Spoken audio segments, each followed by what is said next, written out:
Estoy hablando acerca de por qué hacemos lo que hacemos. En primer lugar, vimos porque nacimos como pecadores. El salmista dijo: en pecado me concibió mi madre. El pecado de Adán y todas las consecuencias de ese pecado cayeron sobre nosotros. Pero la segunda razón por la cual hacemos lo que hacemos es porque aunque ya hemos recibido el regalo de la salvación, aún así la Biblia dice que el pecado sigue morando en nosotros. Para tener victoria sobre el pecado tenemos que reconocerlo, crucificarlo, pero también tenemos que trabajar con Dios en buscar la raíz de ese pecado que lo está ocasionando. Pero la tercera razón de por qué hacemos lo que hacemos es por las conductas aprendidas en casa. Yo no creo que heredamos los pecados de nuestros papás, sino que los copiamos. Pero hoy vamos a ver lo siguiente que tiene un gran efecto sobre lo que hacemos, y son las fortalezas mentales. Las fortalezas mentales son los pensamientos conscientes o inconscientes que todos tenemos. Los pensamientos conscientes son aquellos pensamientos de los cuales nosotros somos conscientes. Sabemos que tendemos a pensar de esa manera, no siempre buena, pero al menos lo sabemos. El problema son esos pensamientos que están enterrados en el subconsciente, que nosotros no sabemos que están allí, sin embargo controlan nuestro comportamiento. Estos pensamientos son el fruto de las malas experiencias que hemos vivido, los faltantes, los traumas, los abusos físicos, verbales o sexuales, las experiencias como el abandono, el divorcio, la infidelidad o la traición. Todas estas experiencias traen como resultado fortalezas mentales de resentimiento, de temor, de inseguridad, complejos, malicia, desconfianza, guiones en la mente, votos internos. Pero además de esto, una fortaleza mental también es formada cuando le creemos las mentiras al diablo. Mentiras que él pone en nuestra mente acerca de Dios, de nosotros mismos o de otros. Y cuando esto sucede, cuando el enemigo pone una mentira en nuestra mente, es muy difícil renovar nuestra mente. Por esa razón, para no creerle las mentiras al diablo, debemos ponernos todos los días el cinturón de la verdad. Es parte de la armadura que Dios nos dio a nosotros como creyentes. En Efesios, Pablo habla de esa guerra espiritual que permanentemente tenemos con el enemigo, y él habla de ciertas cosas que debemos ponernos. El yelmo es la salvación, la coraza de justicia, el escudo de la fe, la espada del Espíritu.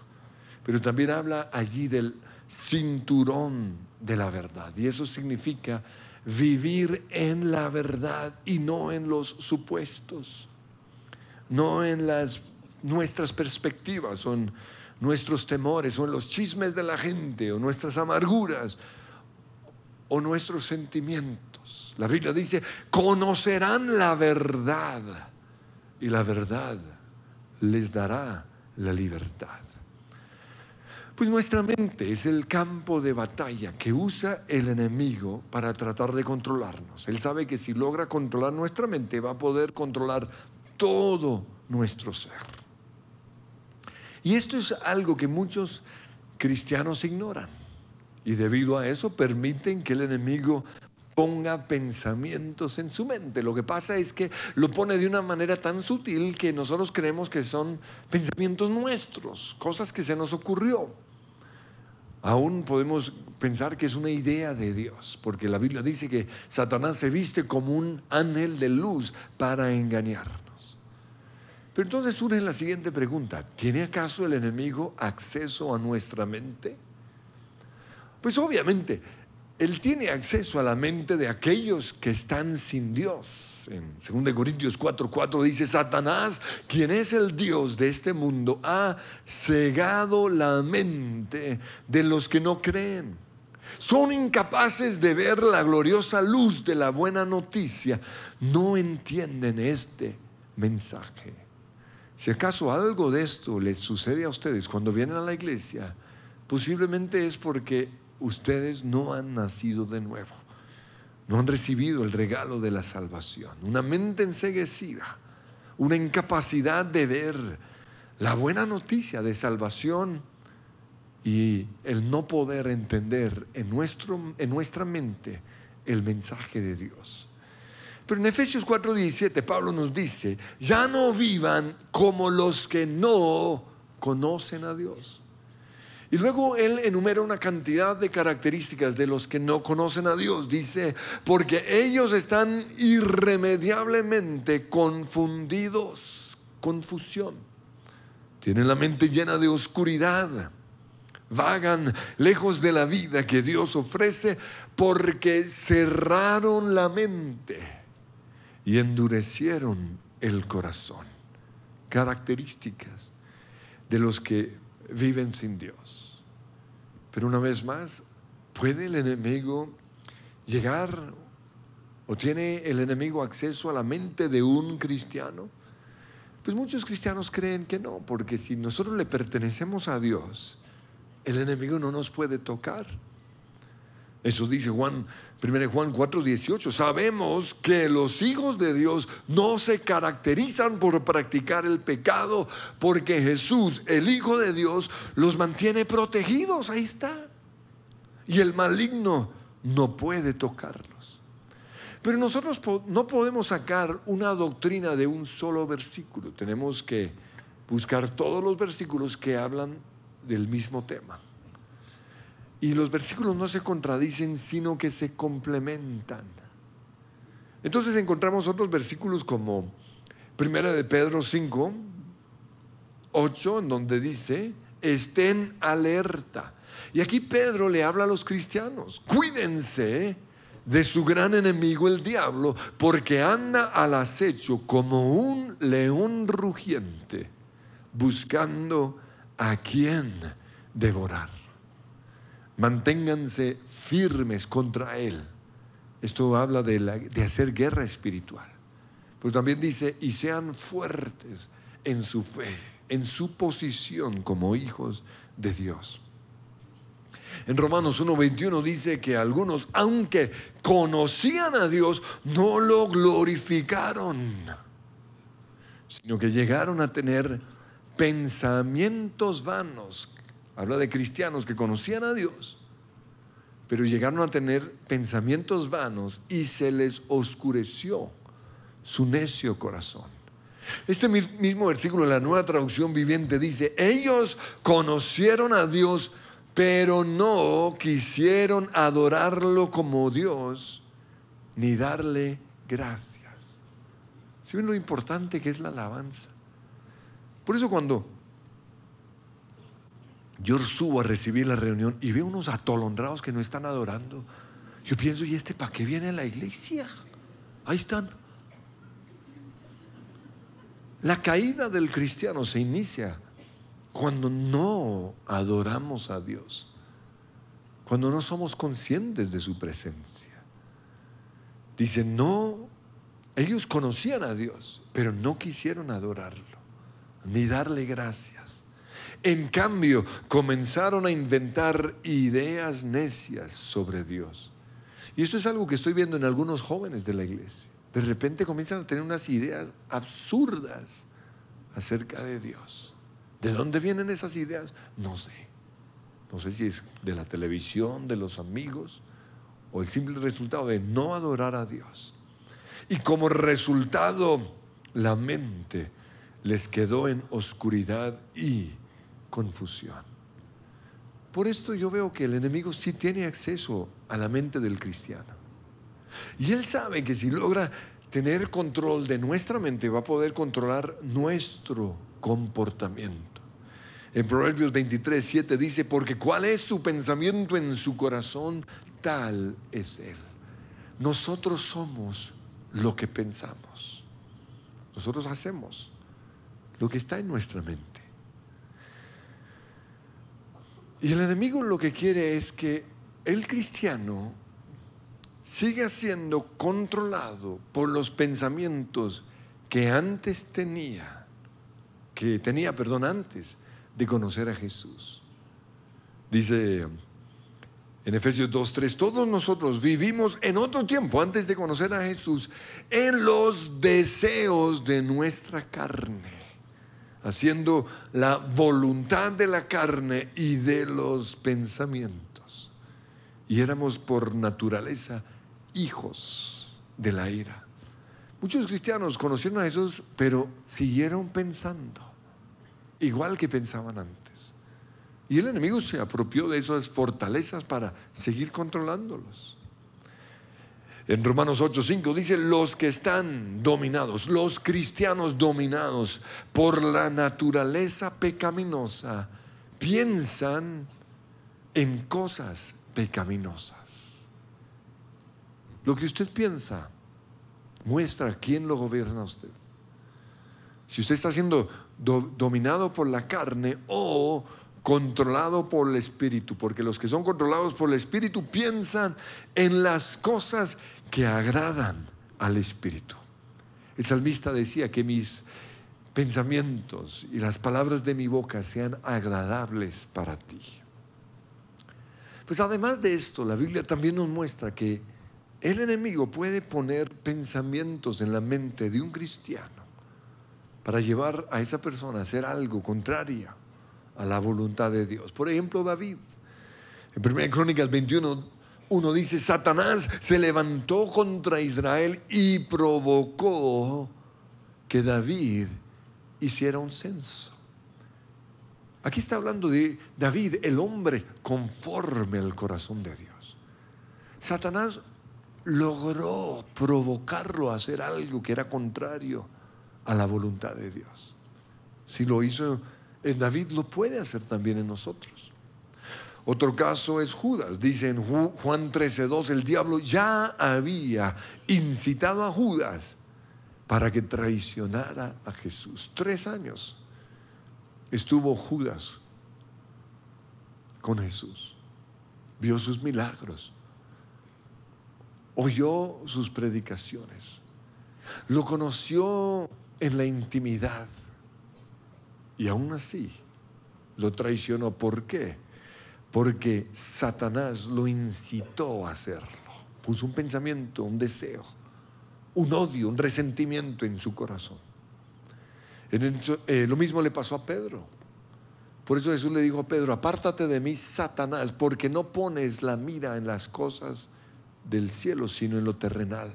Tus pensamientos no están en las cosas eternas, sino en las cosas pasajeras.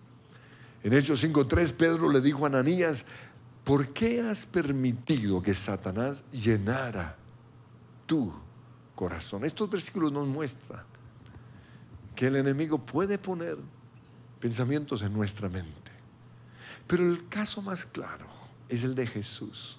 Aquí estoy hablando de Dios hecho hombre, del Hijo de Dios, quien vivió aquí en la tierra como un ser humano. La Biblia nos muestra que fue tentado por el diablo. La tentación es algo que sucede en la mente. La Biblia dice que el diablo lo llevó a ciertos lugares, al pináculo del templo, le mostró todos los reinos de la tierra. ¿Cómo lo hizo? Él no vino como Superman o como Batman y lo subió en su carro, no. Fue algo que sucedió en su mente. Entonces, si Jesús, siendo Dios, tuvo pensamientos puestos en su mente por el enemigo, ¿cuánto más nosotros? La pregunta es: ¿qué vamos a hacer con esos pensamientos? El enemigo no necesita mandar una legión de demonios para comenzar a controlarnos, no. Lo único que necesita es poner un pensamiento en nuestra mente, o usar un pensamiento que ya está en nosotros. Por eso es supremamente importante identificar esos pensamientos. Dicen por ahí que Jesús podrá estar en nuestro corazón, pero el abuelo sigue en nuestros huesos. Eso significa que nosotros podemos tener ya a Jesús en nuestro corazón, pero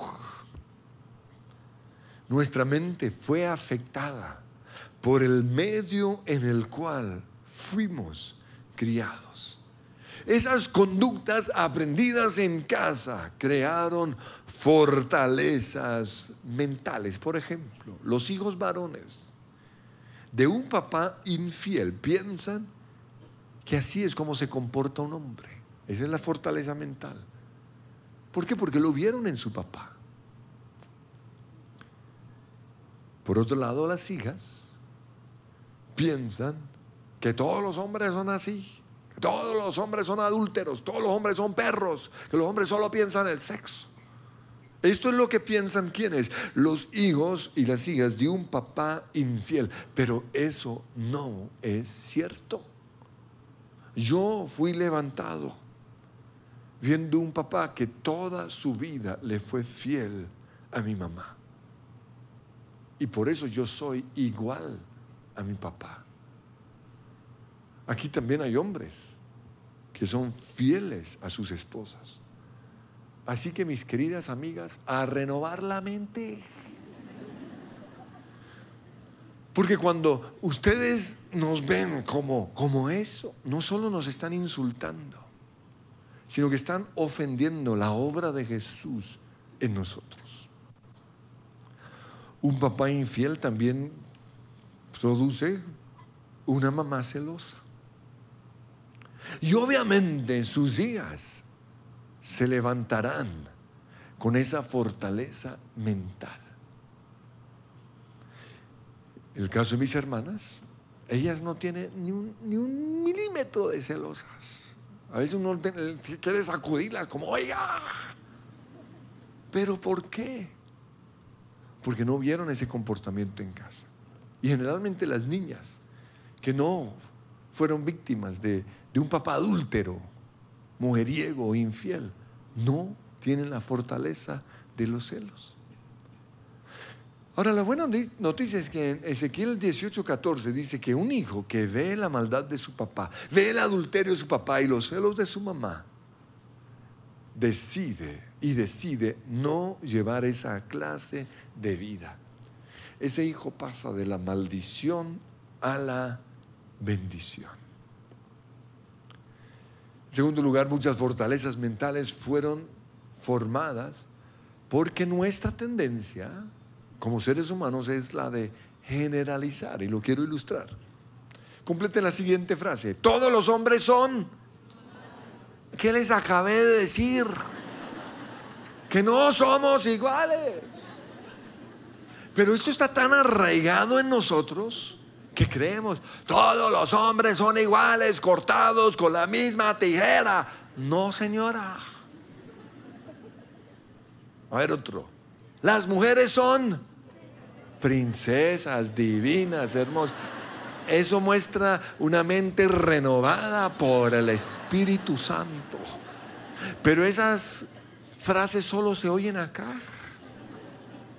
porque en el mundo, y lo increíble es que las que más rajan de otras mujeres son las mismas mujeres. Dicen, todas las mujeres son unas brujas, ahí me quieren quitar a mi marido. Son unas mujeres interesadas, gasolineras. Pero eso no es cierto. Estamos generalizando. Los Pérez somos así. ¿Eso qué significa? Que somos malos, tacaños, de mal genio, desordenados, mentirosos, pobres, violentos, ignorantes, corruptos, egoístas. Porque los Pérez somos así. Colombiano tenía que ser, oiga, santanderiano. O sea, son etiquetas que hemos puesto. Porque muchas de estas costumbres fueron arraigadas en nosotros de manera generacional. Por eso es bueno identificar qué fortalezas tenemos por ser de la familia González o de los Urrutiala. ¿Qué fortalezas mentales tenemos por ser colombianos, costeños, paisas o bogotanos? Otras fortalezas también fueron formadas por malas experiencias. A mí la vida me enseñó que no se puede confiar en nadie. ¿Quién dijo eso? ¿Sabían ustedes que la Biblia dice todo lo contrario? La Biblia dice que el que verdaderamente ama, confía en la persona a quien ama.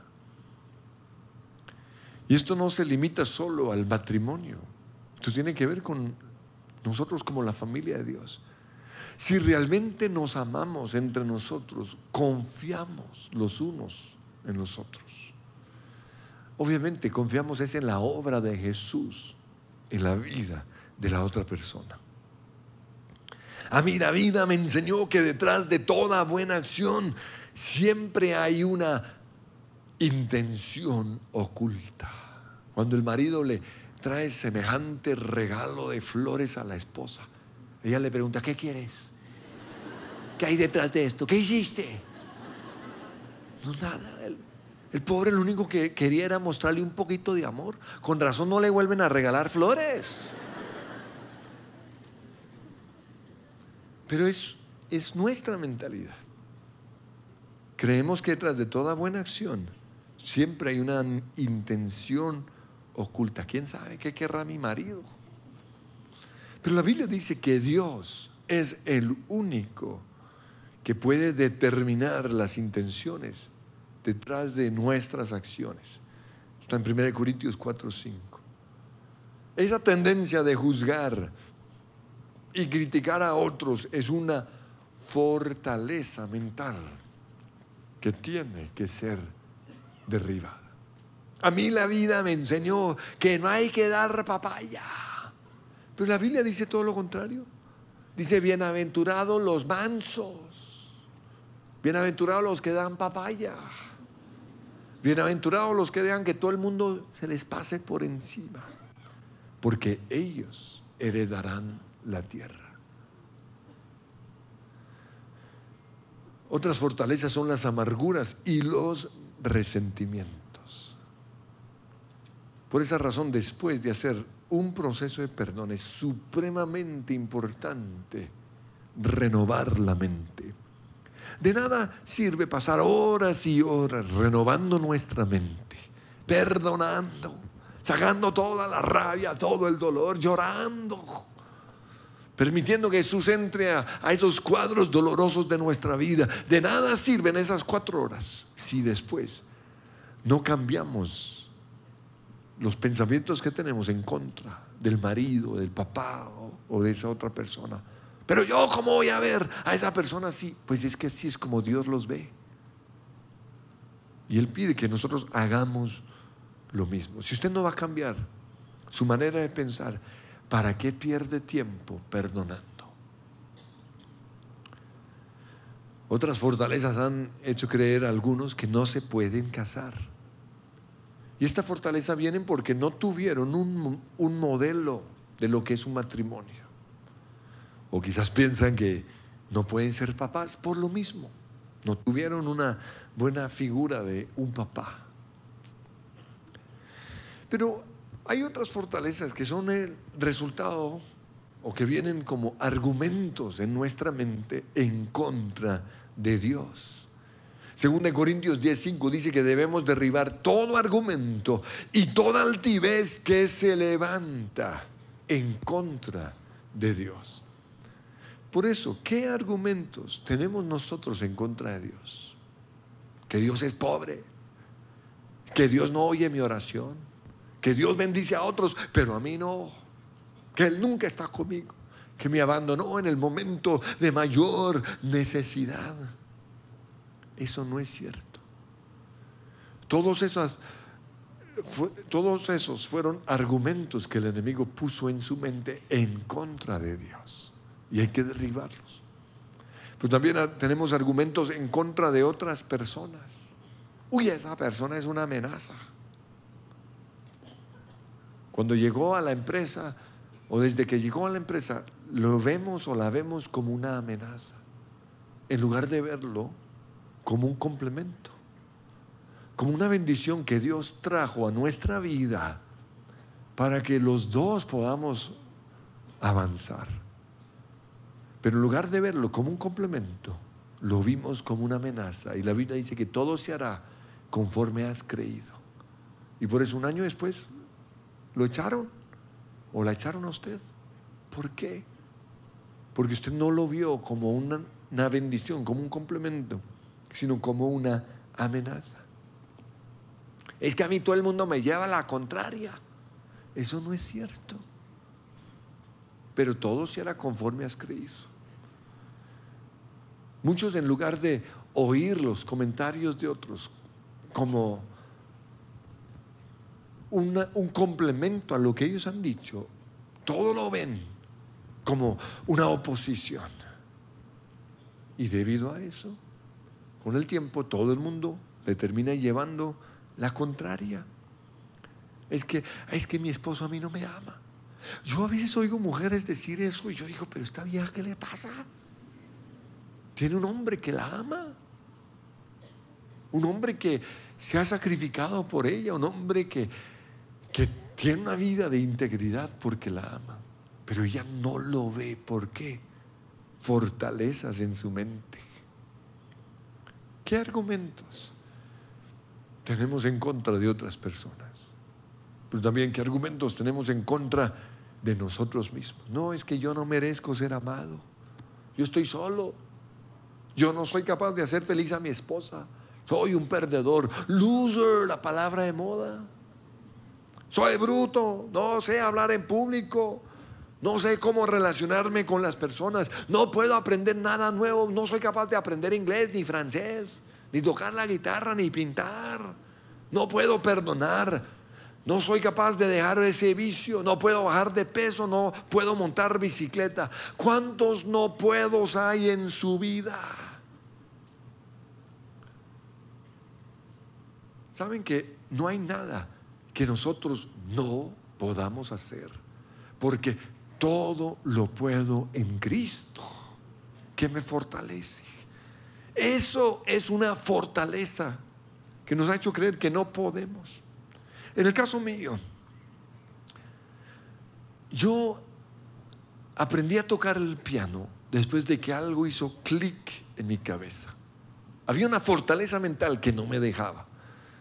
Yo ya tocaba la guitarra. Yo llevaba 6 años tomando clases para tocar el piano. Yo ensayaba. Yo tuve como profesor uno de los mejores jazzistas, pero algo me hacía falta. No lograba soltar, pasar cierto punto.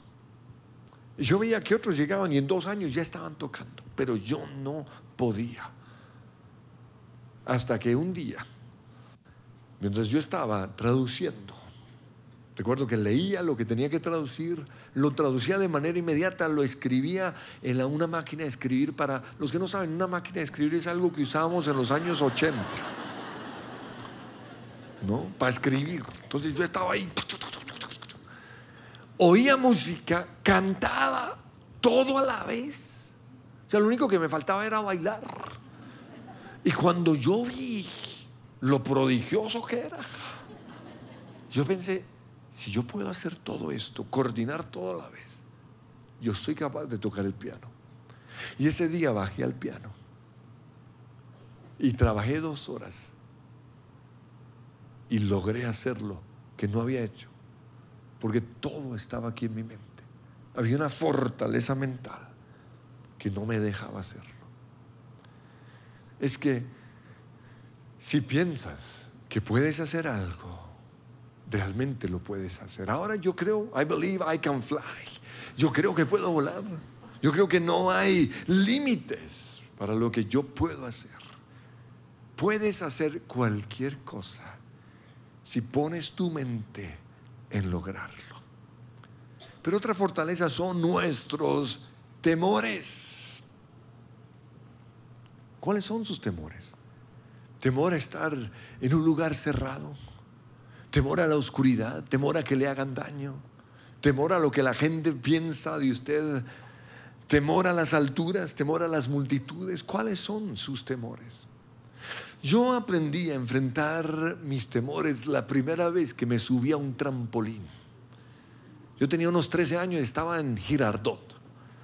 Recuerdo que yo vi ese trampolín Estaba como a 3 metros. Y yo veía que pocos lo hacían, pero los que se tiraban, yo los admiraba. Entonces me paré y me fui hasta ese lugar. Pero cuando yo me subí, eso que parecía 3 metros del piso, ahí arriba parecía como 10 metros. Yo veía la piscina lejísimo y casi me bajo. Pero como yo había criticado a todos los que se habían bajado, yo no iba a hacer ese oso. Entonces caminé hacia el borde, así como muy confiado. Finalmente me tiré. Uy, eso me dolió. Aprendí que uno no se tira con las piernas abiertas. No. Eso duele mucho. Yo me subí o salí del agua verde, pero fingí que nada había pasado. Caminé con qué tranquilidad y me volví a subir. Y le di como 2 horas. Luego me tiré de frente. Uy, eso quedé rojo la primera. Ahí le di hasta que finalmente entendí que es que uno se tiraba era para abajo. Entonces, cada vez que enfrento temores en mi vida, yo recuerdo ese día, con 13 años, yo logré vencer esos temores. Ya no hay nada que no puedo yo hacer. Lo hago en las montañas rusas, en esos, ¿cómo se llaman? Slippery dips, esas cosas en Wet n Wild. Pero ahorita, hace un año que estuvimos en Australia, tuve el privilegio de montar por fin mi sueño de montar un hang glider, una cometa tripulada. Es algo como un parapento. Recuerdo que nos enseñaron, nos dieron todas las clases y yo ya estaba listo, el casco puesto. Cuando veo lo que uno tiene que hacer, hay que correr y tirarse por un abismo. Ahí está el océano abajo. Yo dije, no. Pero recordé ese día en Girardot. Por eso cerré las piernas y me tiré.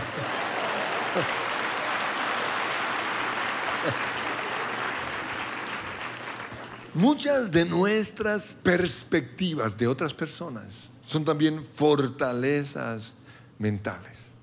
Ahora, todos aquí tenemos nuestras opiniones de otros. Tenemos nuestra opinión acerca de su forma de ser, su forma de relacionarse con la gente, su forma de hablar, de vestirse, de hacer las cosas. Pero la pregunta es esta: ¿qué nos hace creer que la opinión que nosotros tenemos de otros es la misma opinión que Dios tiene? Pues en Romanos 14:4 dice: ¿quién eres tú para juzgar a los sirvientes de otro, a los hijos de otro, a la esposa de otro? Dice: su amo, su esposa o su jefe dirá si quedan en pie o caen, y con la ayuda del Señor quedarán en pie y recibirán la aprobación de Él. Todas las otras personas son hijos o siervos de Dios. ¿Quiénes somos nosotros para juzgarlos? Por esa razón, toda opinión nuestra contraria a la opinión de Dios es una fortaleza mental. La depresión también es una fortaleza mental. Y yo sé que hay otras causas de la depresión, pero aquellos que aquí luchan con la depresión, yo quiero animarles a que traten la depresión como una fortaleza mental. Verán unos resultados asombrosos. Además de esto, el hambre es también una fortaleza mental. ¿Sabían ustedes que en el cuerpo hay suficiente energía para sobrevivir 21 días o más sin comer? Entonces, cuando tenemos ganas de comer, el cuerpo no nos está pidiendo comida. ¿Por qué? Porque lo tiene de sobra. Allá en esos bananos está toda la energía que usted necesita para 21 días o más. Pero entonces, ¿por qué tengo hambre? Su cuerpo no tiene hambre. Lo que usted tiene es un antojo, o lo que usted tiene es un hábito, o una ansiedad, es decir, una fortaleza mental. Por eso el ayuno es tan importante. Jesús dijo con respecto a ciertos demonios, esa clase de demonios no sale sino con oración y ayuno. Yo creo que ese demonio era la gula. A mí me tiene un poquito decepcionado los tales ayunos de esta iglesia. A mí me dicen que están ayunando, eso no es ayuno. Si no les duele, no está ayunando. Porque el ayuno no es solo dejar los malos vicios, los malos hábitos. El ayuno es lograr la victoria sobre la comida. Si usted logra la victoria sobre esa fortaleza mental, usted es una persona libre en todas las otras áreas. Por algo Dios habla del ayuno de alimentos. Los primeros 3 días son los más difíciles. ¿Por qué? Porque esos primeros 3 días estamos venciendo esas fortalezas mentales, esa ansiedad por la comida, esa necesidad que tiene el cuerpo quizás de azúcar o de grasa. Pero después de 3 días es muy fácil y ya usted tiene la victoria. Una victoria que debe permanecer el resto de su vida o el resto de sus vidas con ustedes. Cuando yo entendí que el ser humano solo necesita 2000 calorías al día, me propuse hacerlo. Por eso la Biblia dice: conocerán la verdad y la verdad les dará la libertad. 2000 calorías no más. Entonces esos que le meten 4000 calorías están dejando 2000 de sobra que se les nota aquí al lado. Y por eso están cansados todo el tiempo. Por eso están de mal genio. Por eso tienen dolor de cabeza. Porque hay energía de sobra. Entonces, con respecto a la comida, nosotros tenemos muchas mentiras o muchas fortalezas en nuestra mente. Una es: necesito comer. No, usted no necesita comer. ¿Por qué? Mírese los bananos. En caso suyo tiene como 40 días de reserva. Ay, necesito un café. Usted no necesita un café. Oye, es que si no como me pongo de mal genio. ¿Desde cuándo la comida tiene que ver con el genio? Nada que ver. Todas estas son mentiras o fortalezas en la mente que tienen que ser vencidas. Y esto mismo tiene que hacer el alcohólico. Su cuerpo cree que necesita del alcohol, pero no lo necesita. Es una fortaleza mental que tiene que ser vencida. Y no es fácil. No es fácil vencer la fortaleza mental del azúcar. No es fácil vencer la fortaleza mental de las drogas, marihuana, cocaína. No es fácil vencer esa fortaleza mental de los que necesitan pastas para dormir. Pero hay que hacerlo, renovando nuestra mente. Entonces estas fortalezas mentales son derribadas en primer lugar reconociéndolas. Y por eso pues traje unas ilustraciones en este mensaje para que usted pueda identificar algunas de sus fortalezas mentales y usted las reconozca. Pero lo siguiente es renovando la mente con la palabra de Dios. No hay atajos, hay que leer la Biblia. Es lo único que renueva nuestra mente. Pero lo tercero es llevando esos pensamientos cautivos para que se sometan a Dios. En Romanos 12:2 dice: dejen que Dios los transforme en personas nuevas al cambiarles la manera de pensar. ¿Qué tal ese versículo? Cuando nosotros permitimos que Dios cambie nuestra manera de pensar, somos transformados de manera inmediata en personas nuevas. Personas libres, personas alegres, personas prósperas, personas que podemos hacer cualquier cosa. Pero nosotros somos los que tenemos que dejar que Dios nos transforme. 2 Corintios 10:4 dice: las armas con que luchamos no son del mundo, sino que tienen poder divino para derribar fortalezas mentales. Derribamos esos argumentos en contra de Dios y llevamos cautivos esos pensamientos para que se sometan a Cristo. Y eso es lo que vamos a hacer en este momento. Yo invito a que se pongan de pie. Y Señor, hoy reconocemos que hay fortalezas en nuestra mente, fortalezas que controlan nuestra conducta, fortalezas que controlan nuestro cuerpo físico, fortalezas, Señor, que se están tirando nuestro matrimonio, se están tirando nuestra vida. Señor, nuestras malas experiencias en casa de papá lo hemos llevado a nuestro nuevo matrimonio. Y ese regalo que tú nos diste de esposo o de esposa, lo estamos viendo desde otra perspectiva.